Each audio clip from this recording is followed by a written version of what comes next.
Hey, this is Jay Bentley. Check out my Instagram page. It's called Jay Bentley's because why not?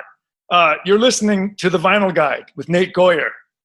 Listen harder. Well, thanks, Jay. And to everyone listening, check out Bad Religion's new book, Do What You Want, The Story of Bad Religion. It's on sale now, and it's fucking great.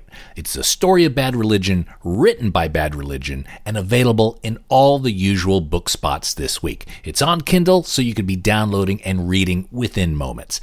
Get the new Bad Religion book, Do What You Want, The Story of Bad Religion, available now. And with that, let's begin this week's episode of The Vinyl Guide. Do you listen to and collect vinyl records? Well, you're in luck. Welcome to The Vinyl Guide, the podcast made for record nerds like yourself. Here's your host, the biggest record nerd of them all, Nate Goyer. Well, hey everyone, it's Nate. Thanks for tuning in. Thanks for downloading. Thanks for checking out this episode of The Vinyl Guide. I'm going to cut right into it. This week is a huge episode for me personally. I'll be speaking to Mr. Jay Bentley of Bad Religion, one of my favorite bands, really of my entire life. I am so proud to be bringing you this conversation because, quite honestly, Bad Religion has just been central to my life for going on 30 years. They're one of these bands that is just a lifelong passion of mine. I even remember the first time I heard the band. This is back in, I think, 1992, maybe 93. I was in the back of my friend Derek DeLong's car. We were driving from San Jose to Reno, which is about a 4-hour trip the way Derek drives.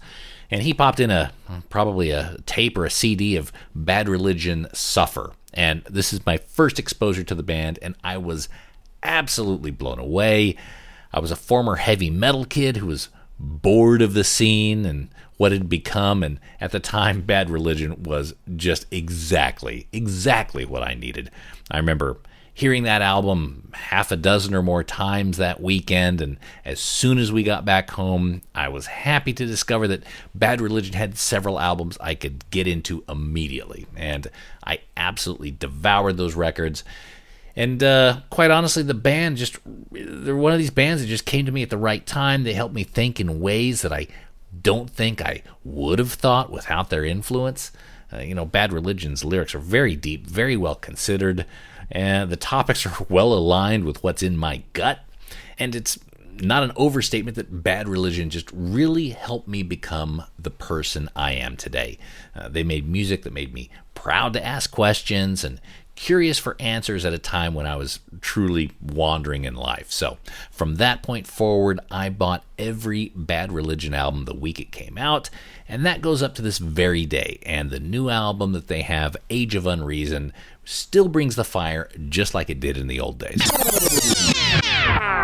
And today's interview is one of those conversations I've had in my head for literally years. I've always wanted to have Jay on the show and talk to him about the rare vinyl of Bad Religion, the story of the first 7-inch, the vinyl and the legacy of the album Into the Unknown, the recording of the absolutely life-changing album Suffer. We cover their Atlantic years, the songwriting process of the band, those beautiful harmonies, and heaps more. And look, Jay's a really cool guy. We have a lot of laughs.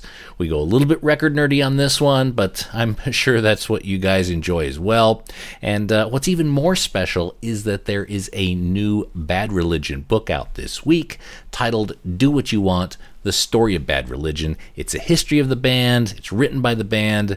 There's paper versions available. There's a Kindle version you could download. And I was lucky enough to get an early read of this book. It's really, really great. It tells the story of Bad Religion well, fills in a ton of gaps in the stories, and it's just one of those books I just rocked through because it was so damn interesting and well done. So whether you consider yourself a lifelong Bad Religion fan like me, whether you're a mildly interested spectator, or just like a good music story of a band who continues to rail against the grain, check out Do What You Want, The Story of Bad Religion, available this week in all the usual places. And by the way, if you like this episode, there are a heap of other interviews that I'd encourage you to check out from the Vinyl Guide back catalog, including episode 225 featuring John Doe of X, talking vinyl, Los Angeles, and more. That's episode 225 of the Vinyl Guide. Episode 210, we speak to Jazz Coleman of Killing Joke. That's a wild interview. Episode 210 of the Vinyl Guide. Episode 160, featuring Jello Biafra discussing his vinyl collection and record collecting hobby. Episode 145 features a conversation with Chuck Dukowski of Black Flag, Worm, and SST Records. Episode 127, we talk to James Williamson of Iggy and the Stooges. Episode 118 of the Vinyl Guide, we speak to Billy Stevenson of Descendants, Black Flag, and more, plus over 200 more interviews and episodes of the Vinyl Guide available wherever you get your podcasts. And by the way, this episode is sponsored in part by our friends at AudiofileUSA.com. AudiofileUSA.com is a family-owned and operated record shop that only ships the highest quality vinyl worldwide.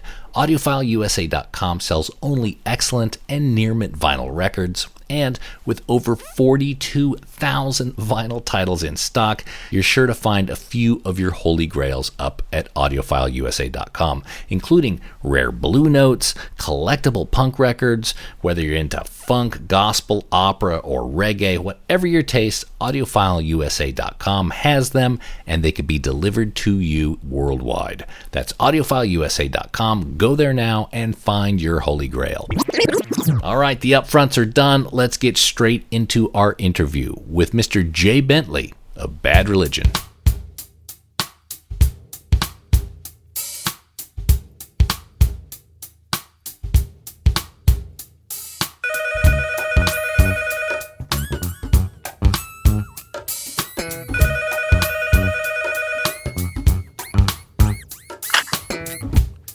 There? Is this Mr. Jay Bentley? It's me. How are you, man? I'm in Ventura, California. Oh, okay. I'm in Canberra, Australia. Well, that's kind of far away. It is a bit, but you know, one of my favorite taco places is in Ventura. I can't remember the name of it, but I know how to get to it from the 101. Yeah, there's some great food up here for real, especially tacos. See, you made me hungry. Thanks, Jay. There you go. Anyway, so we're going to talk records and some nerdy stuff for the next hour, I understand. I don't mind that at all. Excellent. If nerdy stuff is science, I'm in. Well, I don't know if we're going to get too into science-y, maybe a bit of collecting. Let me ask you, are you a record collector? Do you have a vinyl collection? You know, my collection sort of petered out in 1995. I didn't have a big collection because I know people that do, but what I had, I gave away when I moved from Hollywood to Canada.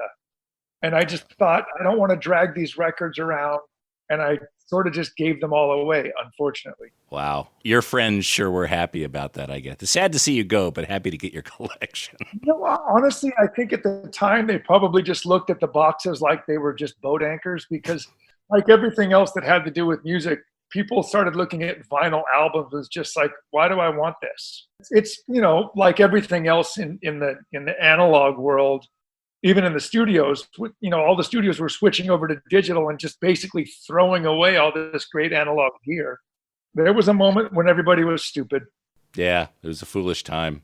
Yep. So you still have a stash of them as well. You still have a stash that you kept with you. Probably the personal stuff, the original. Yeah, I think I probably have somewhere between 75 and 100 albums that are they just meant something to me, but the rest of it is nah.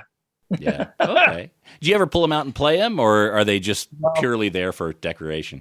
They're purely there for me to drag around every single time I move. Yeah. Good to pick up a box of those and do a few squat thrusts every so often. Yeah. Yeah. Well, you know, surprisingly, I found an entire box of Bad Religion Into the Unknown vinyl that I thought I'd lost them all. They were in my mom's garage and her water heater exploded, and I thought, that's it, they're all gone. But I found a box that wasn't horribly damaged, just a little bit. And I'm like, no, these are still good. So that's the other box that I drag around. I'm like, why do I still have these? Well, because that's part of a retirement portfolio. Those things go for $200-300. Right. Yeah, there was a time I imagined that there was a bunch of boxes of those at Epitaph offices. Didn't you guys just throw a bunch of them in a dump at some point? They in a surprising way, they all ended up at Bomp Records.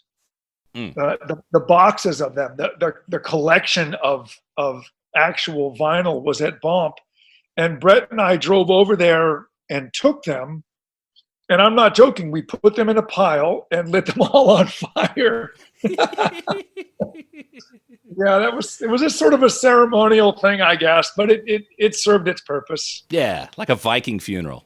Yeah, pretty much. It was just, say goodbye to the past. Light it on fire. So where did Epitaph get their records pressed? Did they use Rainbow, or who is the pressing company? Alberti was the pressing plant. Rainbow was for tapes. We used Rainbow for cassette tapes, and Alberti was for vinyl. And was that decision made just price-wise? Did they always give a good deal to them, or what was the reason why he went there rather than somewhere else? I think it was history. We've been working with Alberti since the first 7-inch, and it may very well have been because Brett saw an ad in the paper. You know what I mean? It was just a lot of the stuff that happened early on was just who's out there to do what we want to do. And we didn't have a whole lot of money to spend. And I think Alberti sort of filled the bill, and we had a good relationship with them for years. Maybe it's Yellow Pages. Alberti was the first name that came in the alphabetical Totally possible. It's totally possible. Because you would say you Googled it. Yeah, there was no Google back then. No. Just Yellow Pages. So when you did the first EP, the first single, I believe 1,000 were pressed. What was the sort of DIY ethic of the band? Were you guys Xeroxing the stuff and folding it all yourselves?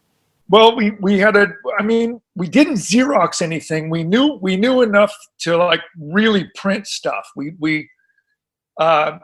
Because this is we're so out of the box thinking that we said, well, we're going to have a 7-inch, but we're going to put 6 songs on it. And the only way you can put 6 songs on it is if you slow the 45 down to 33 1/3.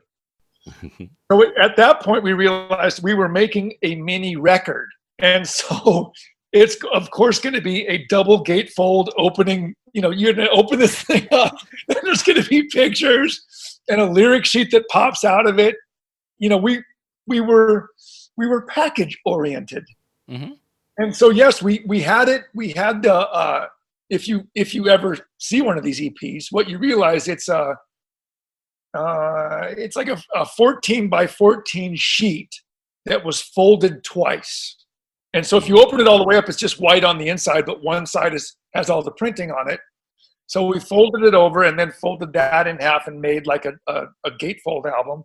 Put a red lyric sheet inside, put the 7-inch vinyl on the other side, and then put that entire thing into a plastic sandwich wrap.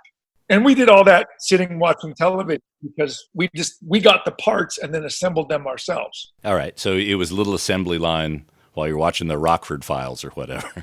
I Love Lucy, and each person had their own pile to do. Everyone was responsible for their own 250. As you guys were putting it together, it seems to me that package was really well thought out, even to the point to the lyric sheets. 2 different handwritings. I get the impression that Greg's lyrics were in his hand and Brett's were in his hand. I almost want to think the whole thing was in Greg's hand. I'd have to go look at it. It's 2 distinctive handwritings. So and when I compared them, it's like, oh yeah, these songs were made by Brett. Like Greg's handwriting is a bit of almost a madman scrawl, where Brett's is very conscientious, space oriented, that sort of thing. I think the thing about one of the things that I know about Brett, I'm going to look it up just because I'm really curious. Okay. I'm super curious about that. And it's just only because it's so far away that I can't remember. Mm-hmm. So I told you we were going to go nerdy here. No, that's totally fine. I just want to look it up because I just want to see this. Oh, there it is. Okay. So it's Greg and me. Oh, okay. You're the man. Because, well, no, I'm the really clean one. Okay. Greg writes his lyrics. and I think I wrote Brett's, because Brett has always been very conscious of his printing. Mm-hmm. He was just it's kind of it is very Madman. Okay. So that's the answer. There's the mystery. And if you really want to see where some things happen is on the Suffer wall. That was in my bedroom. So that's the three of us. You can see where the three of us, there's three different handwritings. There's mine, there's Greg's, and there's Brett's. Now, did you have to start from the very beginning in the movie? You couldn't have started, okay, you take that wall, I take this wall, because you wouldn't have known how much space, how much room you would have had, right? We strangely, we had poster board that we had cut to be a smaller version of my bedroom wall. And then we did it on that poster board to see if everything would fit, and it did. And then we sort of copied that version. Yeah, if this band didn't work out, you guys could have been engineers, really. Right. So we took the picture. We had to take the picture from outside the window of my bedroom because it was too big for the photographer to get into the shot. And so we had to go outside the bedroom, and we had to open the window and take the screen off because he's like, no, I can't see it. But it worked. So, all right. So in the early days, obviously that first single, a lot of DIY on that. From How Can Hell Get Any Worse forward, was there much DIY in terms of packaging and that sort of fulfillment? Not like it was with the 7-inch. The 7-inch was all hands on,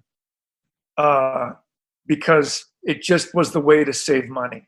Mm-hmm. And I think that by the time we were doing the album, we had sort of generated the income from the sales of the EP to make that album and have them put it together at the plant. And so we just got boxes that would show up finished, a box of 50 albums, and then that would be it. Well, I mean, yeah, because you guys scaled up from 1,000 of that first single to, I believe, 5,000 or 6,000 of How Can Hell Get Any Worse. That would have been a monstrous job if you had any sort of hands on that one. Yeah, I just don't think we would have had the ability to do that. And when we did the EP, I know we were pinching pennies, and literally when they say to you, well, we're going to make 5,000 of this album, and they say it's 5 cents a piece for us to put the album into the jacket. Okay, you guys do that. And it probably wasn't even that. It was probably 3 cents a piece. We're like, yeah, you do that, because we don't want to do that again. What was the inspiration for the name Epitaph? Well, part of it was the King Crimson song. I think it's titled "Confusion Will Be My Epitaph." Mm. And the fact that an epitaph as it stands is sort of what's written on your tombstone, and what people will know you as when you're gone. And so that it all sort of worked for us as a word. And I think one of the things that we had all agreed on was that if you were a band called Bad Religion and you put out an album on Bad Religion Records, no one would take you seriously. And there was the thought that if it appeared that someone outside invested their money in you, then maybe you were worthwhile. Mm. So we were aware that we had to come up with a name that would not necessarily be connected to Bad Religion in the sense of like it is the same people. Do you recall any of the other names that were bandied about for Epitaph, or even the band name, even before you settled on Bad Religion? Do you remember any? The band names were fairly simple and ugly punk rock, just penis face and fart liquor, just dumb stuff. But I think of like the 20 names or so, Bad Religion was the one that kept coming back because even though it was just 2 words, it sounded threatening for some reason. It sounded like, yeah, that's good for some reason. We didn't know why, but it sounded okay. Mm-hmm. And I'm almost positive that Epitaph was always Epitaph. And that was Brett and Greg sort of came up with that. I wasn't privy to that conversation because they did it at Brett's house. But they both said like, no, it just came out like Epitaph. Yeah, that's it. Right. No need to talk about it any further. Right. Yeah. They both said that's great. And when they told me, I said, yeah, that's great. And that was the end of it. I think it's really interesting that the choices that were made 40 years ago, perhaps even slightly off the cuff, the name of the record label, the name of the band, even the Crossbusters logo, and even the Bad Religion font are still very important and central to the band to this very day. Yeah, but I mean, the font is pretty strangely typical for Southern California punk rock at the time. It's absolutely Black Flag, and there were, I don't know, a half a dozen other bands that were sort of using that same Fritz Quadrata look. And so we just said, we like the way that it looked. And so it took away from us trying to find something on our own. We just said, we'll just kind of use that version. The original designer of the 7-inch, who I can't for the life of me remember his name, I think he's the one that came up with the bold and put it together the way that it was with Bad over the top of Religion. I think that was all him, but that also worked into our like keeping things at that 45-degree angle. All of those things were from a designer. That was probably another smart move. That was Brett for sure, because he knew this guy, and he told me like, we're gonna have to pay this guy to design our package, and he knew that it was worth it to have this guy do the layout. Because a concert shirt or some sort of item that you would have designed, a flyer for your first show, would still hold up today. All the same elements are there. Like I can see our early flyers online. They show up on these flyer sites, and they're really crude. Like the stuff that we make, were really crude and just sort of like hand drawn. They weren't nearly as well put together as any of our albums. And one of the discussions that we had was that we were all real voracious. We just bought an album and absorbed all of it, not just the music, but the pictures, the words, who they thanked, the gear they used. We would just dissect an album in its entirety because we just loved it that much. And so we realized the value of good packaging. Once we were going to have an album on the shelf, then we started thinking like, well, what's going to make someone pick our record over another record? And then we had that thought of like, this black and red Crossbuster thing will get people's attention, or in the sense of how it could help any worse, this bright red album cover will get people's attention. And so those things were all important to us in the sense of getting people to pick up the record even though they'd never heard of us. Right. After that, it was a little easier because now you've sort of got name recognition, and then you can get a little more creative and adventurous with your album covers and see how far you can, quote unquote, push the punk rock boundaries of what is art on an album cover. It doesn't necessarily have to be something trashy. It can actually be something quite artistic. Was there ever talk of reaching out to who was the then Southern California record labels like SST or Frontier or Smoke 7 to get your material on their label rather than doing it yourself? No, we made a demo tape like everybody else and shopped it around, and we got told to our face that we weren't any good, and that they weren't interested, and sometimes in not a very nice way. And I can't remember who the last people we were sitting with was. I wish I could. We were sitting in an office and they just said, this isn't any good. They literally said, you're no good. And I remember Brett being so mad that he just said, well, then fuck it. We're going to make this on our own. And I looked at him and said, can we do that? And he said, yes. And that was when everything changed to, we're no longer trying to get signed. And the entire business end of Bad Religion became an entity of like, well, now we're in in the business of making records. And that seemed to suit everyone well because there were good choices made. And again, Well, you guys had you know, there's a lot of people that really they misinterpret the DIY ethic, and they think like, man, you guys were great for doing that DIY thing. And I look at them and say, there wasn't a choice. Mhm. It wasn't like we had all these offers to go onto a label and then we decided to do it ourselves. We did it ourselves because they didn't want us. And so everything that we were doing, we were making up. And in retrospect, looking at this, Brett was the one who made every single right decision. And sometimes I just have to sit back and clap and say, like, you were the one that saw how this could unfold. You mentioned Into the Unknown. Understanding you weren't a part of that, but of course you were witness to a lot of it, and even it's covered in the new book. The record was pretty well wiped from Bad Religion history, really up until now with the book and maybe the release of the vinyl box set a few years back. Is it still a sore spot?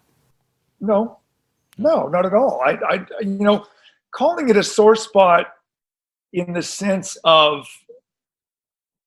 how we were as people is probably the most accurate sore spot about it. The material itself it's okay. It's like an amateur prog rock band. And so if you're going to enter the field of Yes and Genesis, you'd better be a lot better than that. But the songs, if you just take away the sort of, the amateur part of it, if you take that away, the songs are good.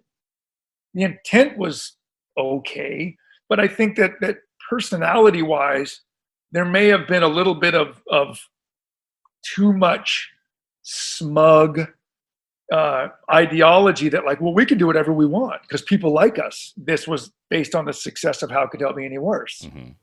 And I think that was sort of it was the driving factor of the band, the discontent in the recording. But in all honesty, it was a big part of the band coming back together, like with the lesson learned. Mm-hmm. So we kind of, when we got back together, there was never that talk again. I've never heard anyone ever talk again in that way, the way the attitude was in the recording of Into the Unknown. So coming back together for Suffer, and you re-enter the picture at that point, it seems to be an intersection. Brett's recording skills were mature. The band has learned the mistakes from Into the Unknown. I'm sure you were proud of Suffer at the time it was recorded, but did you have any idea how unique or how different the album was? Yeah, because when we were recording it, Brett and I were constantly laughing about how good this was. Mm. But at the same time, we really thought that no one would ever hear it. We just kind of thought we were making a record that was just going to be put out, and then that was the end of it. When I say, did we know how good it was, it's not in a pompous way of like, we're making the greatest record ever.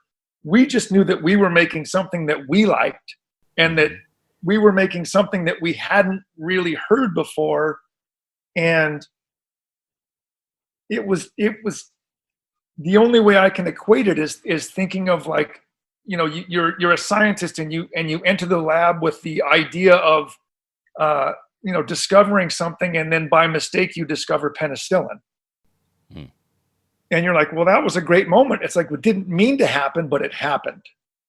And you were on your game enough to realize that what you were doing was special, even if people didn't like it. We liked what we were doing. Mm-hmm. And that was the most important part, was that we really believed it. The harmonies that were introduced into Suffer, did you and Greg and Brett naturally harmonize together beforehand? Did you try it beforehand, or was that something you guys did, or was it completely new, an experiment for Suffer? It wasn't anything that we had done live. And to be honest, even after the Suffer album came out, it took a while for us to bring more mics on stage, because our stage show at the time was just everybody's on stage. There's just people everywhere, and having one more mic on stage was just something that people would grab and take out into the audience. One more weapon. Yeah, it was like you couldn't have a foot pedal. If you had a foot pedal out in the front of stage, it was either gone or people would just be stepping on and on and off and on and off while you were playing. But the harmonies, they were driven by two things. One, by the band The Adolescents, because The Adolescents were doing it in 1980. And we would always watch that and go, God, they're good. They're so good. This is just mind-boggling how good this band is. And the fact that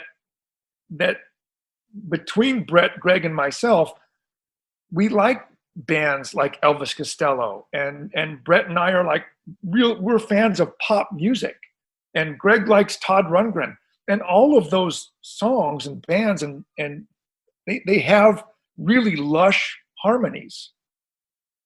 And one of the things that Brett had learned as a songwriter was that he could use Greg's voice not only as, to deliver lyrics, but Greg had this ability to be very percussive and melodic. And it just became another instrument. Mm-hmm. Greg's ability to enunciate words at speed is incredible, and then hit a note. And so it was this idea of like, well, let's do more of those, because it's like having horns, but it's not horns, it's just Greg. Those things were just more layers of what we realized we could do. And we were not ashamed of it. I think maybe before Suffer, I was talking with someone about like the difference between speed metal and punk. And I said, really, it was just guitar solos, because none of us were good enough to do guitar solos. And we always felt it didn't really have a place in a song, because punk rock was supposed to be 2 minutes long and no guitar solo. But by Suffer, we were okay with doing guitar solos, and we were okay with having breaks, and we were okay with having 3-part harmonies, because it just seemed like when we were younger, we were afraid to stir the pot, even though we just didn't know that we were. But by Suffer, we just didn't care. We said, we're going to do what we want to do. We're going to make the record that we would want to listen to, even if nobody else really likes what we're doing.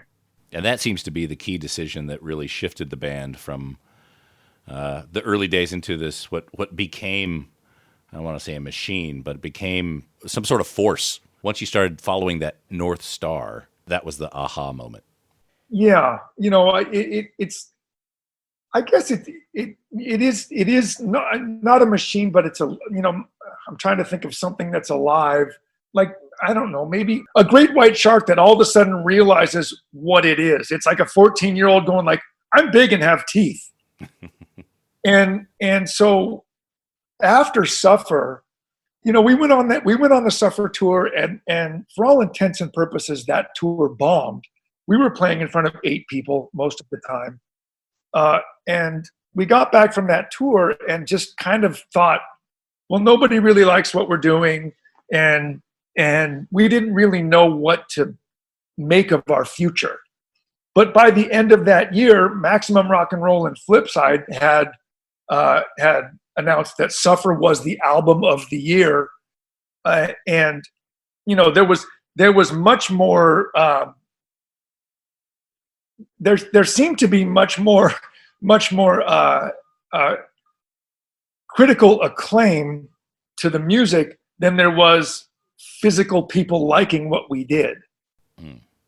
But the caveat to the Suffer album was there were a number of reviews that said this album is great, they'll never do better. That and they said that, and we were like, and I remember Brett saying, "Fuck that," and we started writing No Control. So there was this push from people who said, maybe this was a fluke, maybe this isn't the Bad Religion that put out Into the Unknown. It's possible that these guys, maybe because I hadn't really thought about it, but there's a lot of talk about a band's first record is, they spend years writing all that material. The record materializes, people like it, and now all of a sudden your sophomore slump is coming because you've got 18 months to write your next record. But the truth is that Suffer in and of itself was written in 6 months and recorded and mixed in 5 days. It really was in everybody to make, even though the songs didn't really exist. This was the record that we wanted to make. And these songs, just like No Control and Against the Grain, these songs just kept coming out. Greg and Brett are immensely prolific when they're backed into a corner or they just feel like it's time to start writing. They just start writing.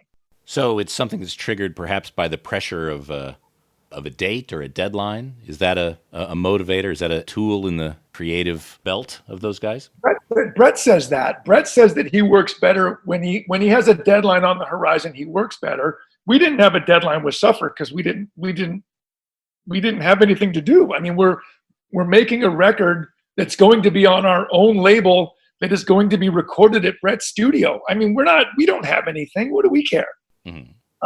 No Control. We didn't, now we're on Epitaph and we're not telling ourselves we have to be done by this. It was more along the lines of we want to be done by this and by this time frame. And one of the things that was driving us was having a record out because Greg was still in school. We wanted to have a record out before summer so that we could tour on it because summertime was the only time that we were allowed to go out on the road because Greg would be at school and then on his summer break, we would go hit the road. So that the time frame was to get a record out before summer. Were there many moments when it was uncertain if Greg would be able to continue with the band? I mean, his studies becoming more and more important and central in his life. Was that a bit of a tenuous balance for a while? Before Suffer, it was. And this is kind of before Suffer, it was, you never really knew which way things were going to go. And maybe it was because the band just didn't really feel cohesive. Like we weren't aware of our potential. But after Suffer, even though Greg stayed in school, I think we all really felt that this was worth our while. And we all enjoyed doing it. And even though we couldn't do it all the time that we could do it, we were totally dedicated to. Mm-hmm. So at that point, I don't think we ever felt like, well, Greg may stop one day because he didn't really have a reason to stop. And I know that, he says that, he had to juggle the band and his academics, which is totally true. But Brett was juggling the band and Epitaph and everybody was doing whatever their outside life was, and then coming together to do the band at that time. So it always seemed like we were all willing to show up when the bat phone rang. It's like, oh, it's time to go on tour, and then we'd go. From the book, it seems that a real profound moment for the band was when you got the opportunity to play in Germany to theaters of thousands of kids who, coming from a tour where you played to 8 or 20 or certainly less than 50 in the States, going to Germany and realizing that there was this tremendous following over in Europe. What did that do for the band? That was after the U.S. Suffer tour. And when we got home, there was a promoter that was calling us. Actually, he wasn't a promoter. He was a tour manager booking agent who said, like, you have to come to Europe. You have to come to Germany. And we just said no, because we'd just gotten off a piss poor tour. So why go on another one halfway around the world? But he was super insistent that we had to come. Mm-hmm. And to this day, I don't know why we said yes. We finally just kind of said, all right, just stop calling us. We'll come over. And it was, we landed in Amsterdam and we played a show in Amsterdam that was really good. It was reminiscent of what we had played in the early 80s when, with the How Could Hell Be Any Worse time. And maybe playing a show in LA, because even though we were on that Suffer tour and it wasn't very good, we could still draw 1,000 people to Fender's Ballroom in LA. So we had some, idea of what it was to play a big show, just not outside of our hometown. But when we got to Germany and all of a sudden there was 3,000 people and 2,000 people and the whole idea was totally different. There was an intensity that just didn't exist outside of outside of Germany, especially. I mean, they just, I don't know what it was. They just wanted what we had. Mm-hmm. They wanted us to show them what we got. And that, I remember coming back from that and Brett feeling so enthused by that tour that was the trigger that started the No Control writing process. Like, I want to do more of that. I want that to happen again. Mm-hmm. And so that was sort of the beginning of wanting to write another album so that we could go back and do it again. To me, it's very, very clear that the message that Bad Religion was sending, was received here and there from people, especially in the hometown and throughout the States. But over in Germany, there's a line in the book about the kids consulting dictionaries, having dialogue about the meaning of the words, and it took them a little bit more intently because their American counterparts may have taken that for granted because they didn't have to earn their freedom like the European kids did. I think there's part of that. There's when you're faced with trying to interpret a Bad Religion song, there's a lot of different directions that you can take a song intentionally, and a lot of the words that Brett was using as a poet, and then you have to look at a lot of words that Greg was using as a scientist. But I'll use Brett as an example as a songwriter. Brett had said that, one of the toughest things for himself to do was to define a lifetime worth of emotion in 2 minutes.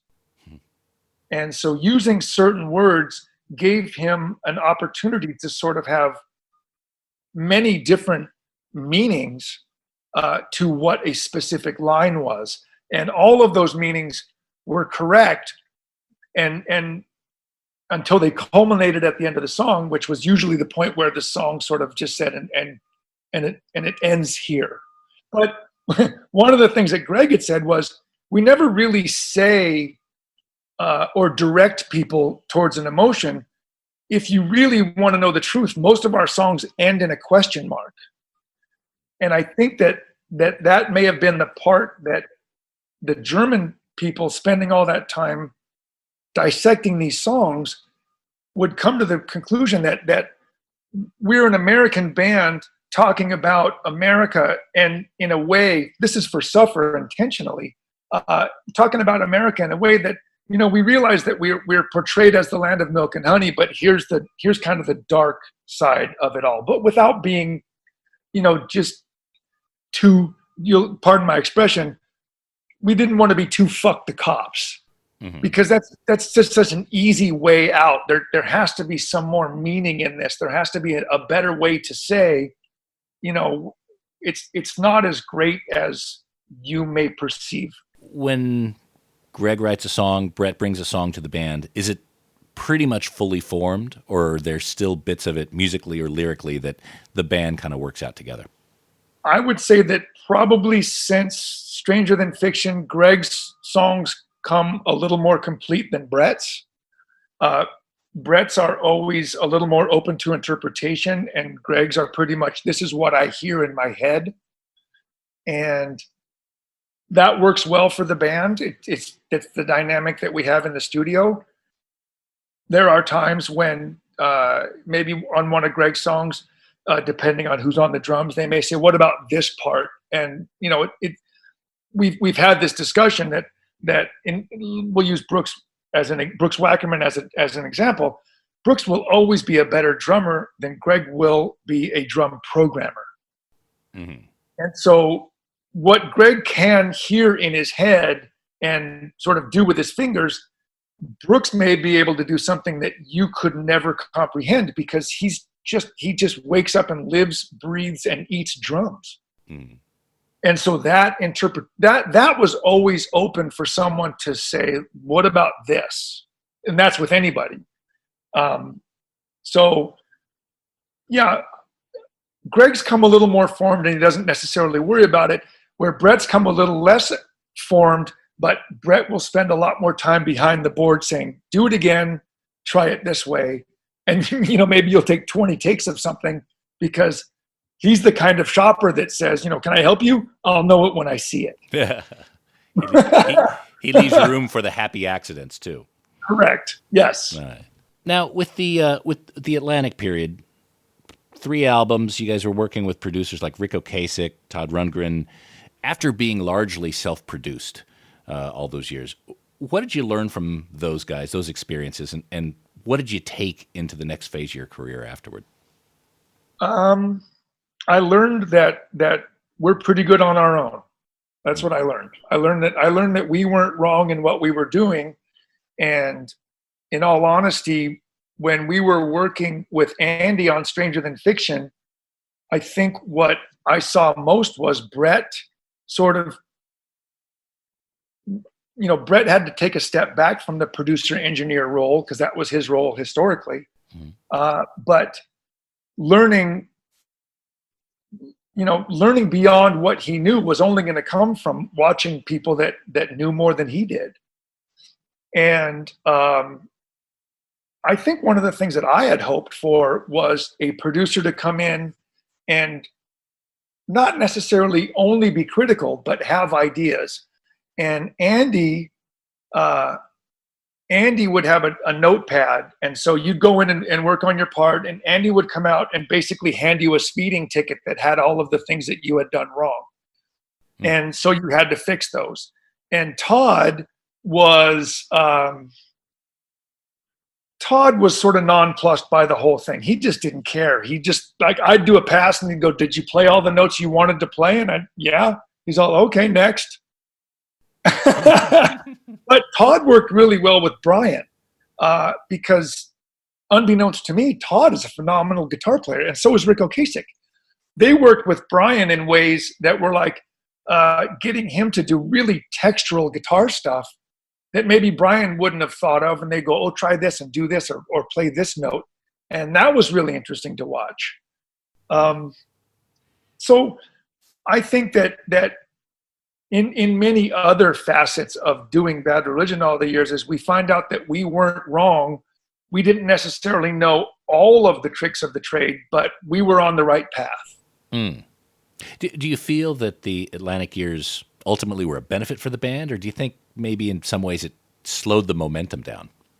I am one of those people that believes if you change anything in the past, that you're not sitting here right now. And I like sitting here right now. Right. So I look at that entire Atlantic experience as an experience, and it was a learning experience, whether it was good or bad. The one thing that it wasn't was indifferent. I did not just sit there and let things happen. I definitely paid attention to the way things worked. And I said, we'll take the good from this and we'll leave the bad behind. And, Brett and I have long spoke about the philosophy of, because of our nature, and I don't know whether this is just us personally or as humans, Bad Religion's success, quote unquote, has been very long and slow, just steadily rising. And we believe that if we had ever had one of those sharp spikes of success, we'd probably be dead because we wouldn't have really been able to handle it, maybe because we're emotionally immature, maybe because we just don't have the capacity to deal with those things correctly. But, what happened at Atlantic was important because the band had to separate for a while and come to its,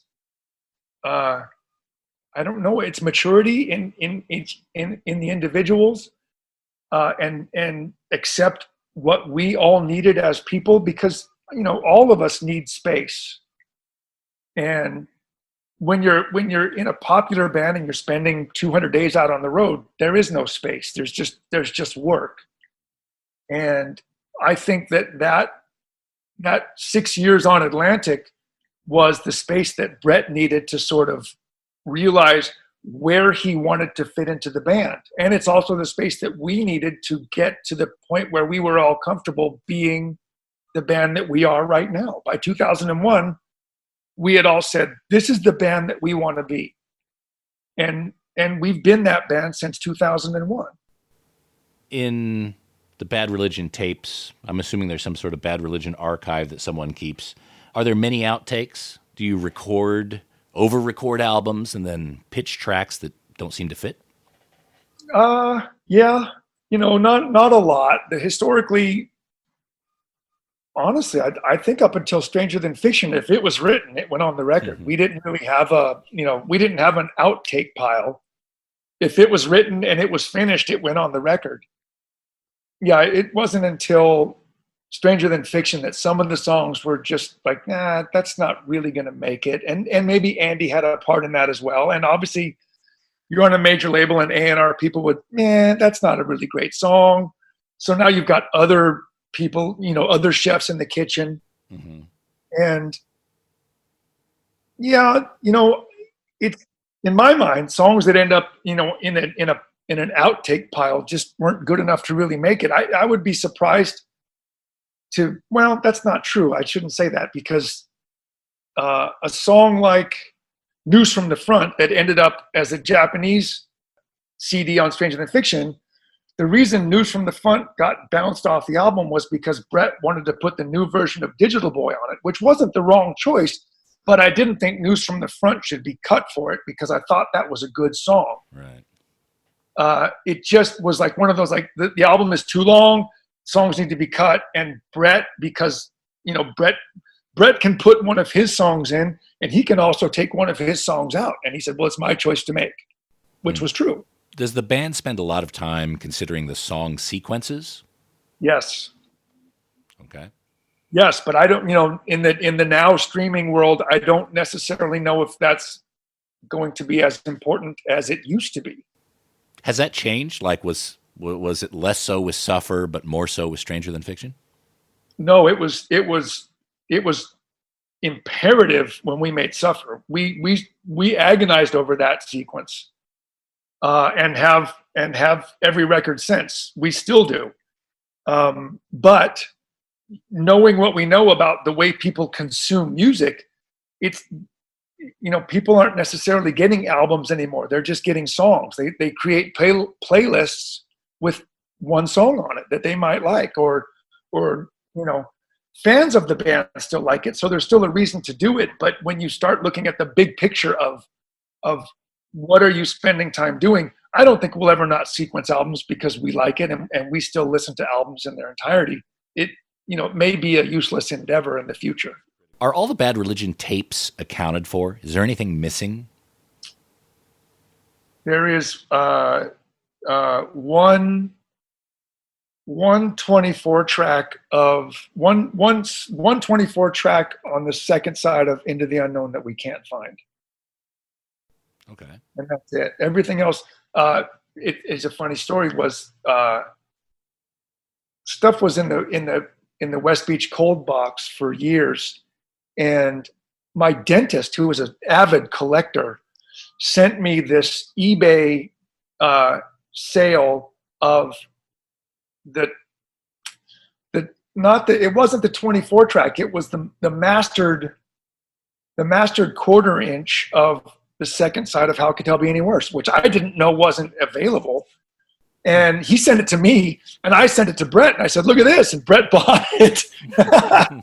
So yeah, I think we have almost everything other than the second half of Into the Unknown. Do you still have all the artwork for the releases, the paste-ups, the mock-ups, those sort of things? No, I think a lot of that is gone into the dumpster. It happens. You're doing pretty well to have everything you have. Missing one 24 track is pretty good. I know. I think the thing is because we just didn't really have a lot. But when you look at the sense of what Epitaph has done over the 40 years, mm-hmm. they've amassed a lot of stuff, and I'm sure they've had to have purges every now and then. There's no way we'd ever get rid of anything like Joe Aoki's painting of the corn and the missiles of Against the Grain. That's hanging in an Epitaph right now. That's a big 48 by 48 inch oil painting. But things like, Norman Moore did the generator hand, the hand of Icarus, the feathers, and I would almost want to believe that the only copy that we ever had of that was digital. I don't believe we ever had, like Norman would have put together that and then shot it and then sent us the picture.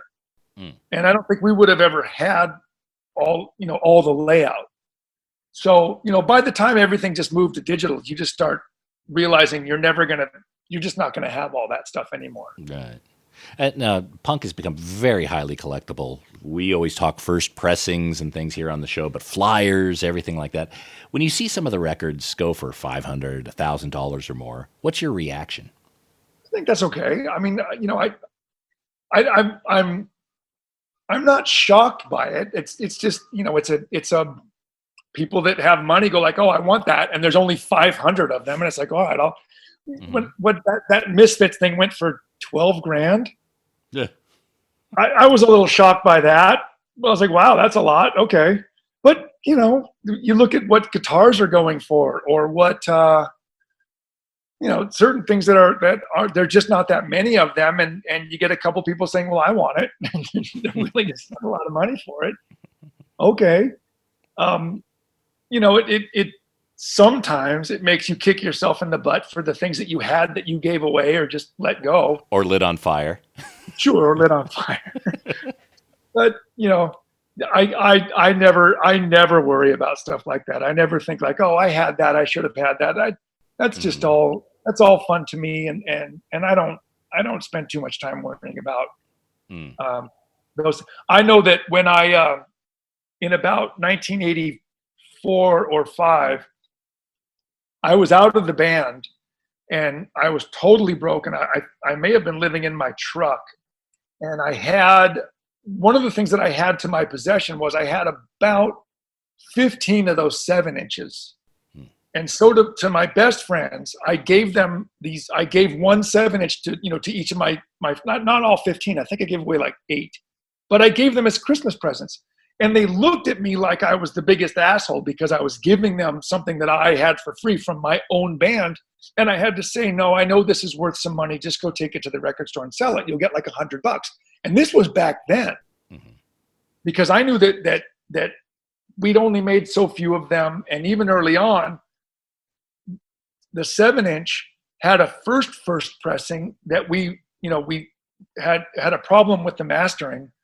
And so that first pressing was recalled and is now the rarest one of all. And people go, is it this one? And I'm like, no, I don't want that one. I'm like, I can't help you. I don't even have one of those. So, what was the issue? Do you remember?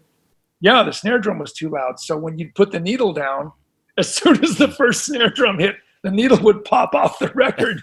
And it was like, oh, well, that's not very good.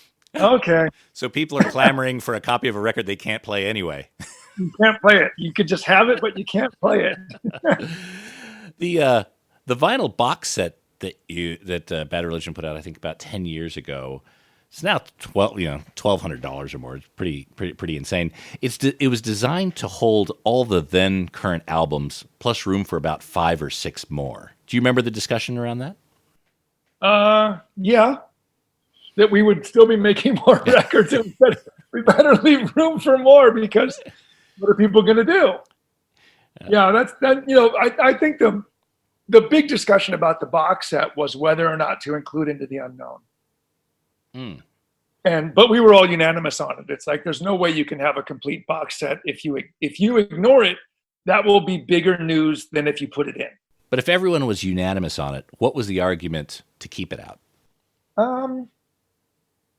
The thought that a vast majority of people hadn't heard it, and that, not necessarily wanting to proclaim this as something that like, you should listen to this. But the truth is everything's out online anyway. And so like, if people want to hear it, they can just go listen to it on YouTube. It may not be the best quality. And I think that was one of the things that I shouldn't have said argument, but a discussion. And one of the discussions was, having that on vinyl would give people a chance to really appreciate the sound. Right. That being said, I'm not sure if the sound was as good as it could have been. But that's just, like everything else, sometimes your production values in 1986 or 84 weren't really up to snuff, and you only have what you have. Right. Well, if you find that other 24-track tape, you could actually do a remix. Track. That's been talked about as well. Has it? Is it point of conversation to go back and revisit some of those old, not just Into the Unknown, but other Bad Religion tracks? Yeah, sometimes we've talked about like, well, what if we went back and even re-recorded some stuff? But it just, I think at the end of it, we just think leave it alone. There's something that when we make a record, one of the things that we do is we'll walk into the control booth and we put up some signs that we handwrite with a Sharpie. And one of the signs that we put up, it says, "It's good enough." And we tape it on the wall because we have to look at that a lot, because we'll start micro managing things and going like, oh, let's work on this. And we need to look at that sign and go, it's good enough. Just let it go. It's fine. Mm-hmm. And so, we'll go down this path of saying, man, we should go re-record the entire How Could Hell Be Any Worse album.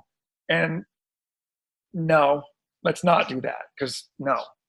All right. Well, Jay, thank you so much for spending time with us here on the show and going through all that nerdy vinyl record tape discussion.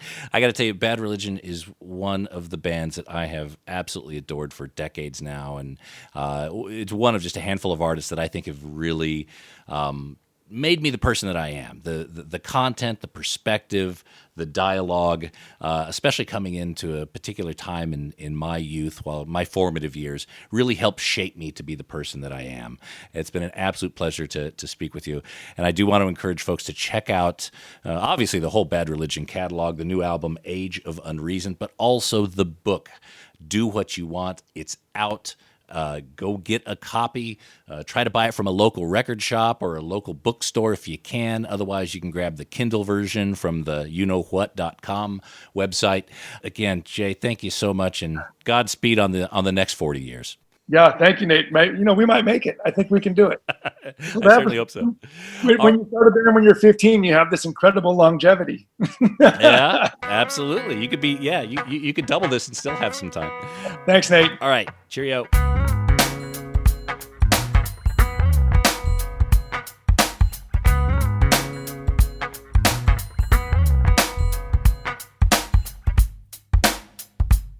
Well, there we go. Mr. Jay Bentley of Bad Religion. What a fantastic band and what a super nice guy. Thank you so much for joining us here on the show, Jay. Again, want to remind everyone to get a copy of Do What You Want, The Story of Bad Religion, available at various bookshops or Kindle versions or online. However you get it, just get it. It's a great book. You'll enjoy reading it. I swear to God. And that is it for this week's episode of The Vinyl Guide. Thank you so much for tuning in. Again, want to encourage everyone to please share these episodes on your social media, Instagram, Facebook, tweet it out on Twitter. And if you're feeling particularly spirited on this podcast, please head up to Apple Podcasts or Stitcher, wherever, and leave us a positive review. Log in, give us 5 out of 5 or 10 out of 10 or whatever. Say something really nice. Help encourage people to get involved in the Vinyl Guide podcast. We do appreciate that. And we'll be back shortly with a brand new episode. So until we talk next time, keep spinning. Cheers. That's it for this episode of The Vinyl Guide. Send your thoughts to Nate at thevinylguide.com or follow or tag us on Instagram at Vinyl Guide. Until next time, keep spinning.